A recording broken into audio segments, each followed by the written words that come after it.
প্রিয় বন্ধুরা, কয়েকদিন আগে আমি একটা ভিডিও পোস্ট করেছিলাম। প্রশ্ন করেছিলাম, শ্বশুর বাড়ি বাপের বাড়ি থেকে যেসব নারীরা বঞ্চিত তারা কোথায় অবস্থিত। আসলে তারা কোথাও অবস্থিত না, তাদের কোনো অবস্থান নাই। আমার এক ভাই বলেছিল যে যার স্বামী আছে সে দায়িত্ব নেবে, কিন্তু ভাই, যেই নারী শ্বশুর বাড়ি এবং বাপের বাড়ি থেকে বঞ্চিত, এর অপরাধ শুধু একটাই, ভালোবেসে বিয়ে করা।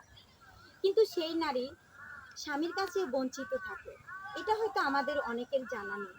এমন অহরে অহরে হাজার হাজার নারীরা এইভাবে বঞ্চিত হয়ে আছে।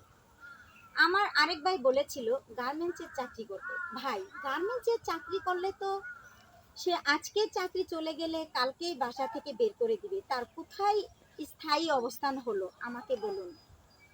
তার তো আজ এখানে কাল ওখানে পরশু ওখানে এভাবেই জীবনযাপন করছে। আরেক ভাই বলেছেন বিদেশ চলে যাওয়ার জন্য।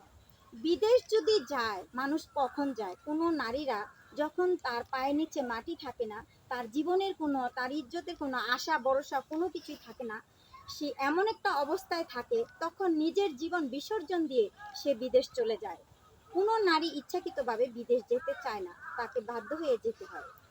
আমার অনেক ভাইয়েরাই বলেছেন, এর উত্তর জানা নেই।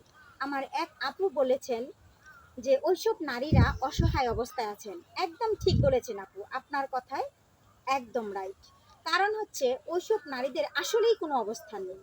তারা শুধু অবহেলায় অবহেলায় এখানে সেখানে গয়রাগরি বাইতে বাইতে তাদের জীবনটা এইভাবে কেটে যাচ্ছে, কিন্তু তাদের বেলায় আমরা কোনো সহযোগিতা করতে পারি না, শুধু তাদের দুর্বলতা খুঁজি।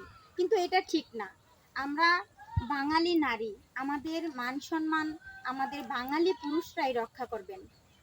আমরা চাই আমাদের বাংলাদেশের সকল ভাই বোনেদের প্রতি, আমরা বাঙালি ভাই যারা আছি পাশে থেকে তাদেরকে সহযোগিতা করার জন্য।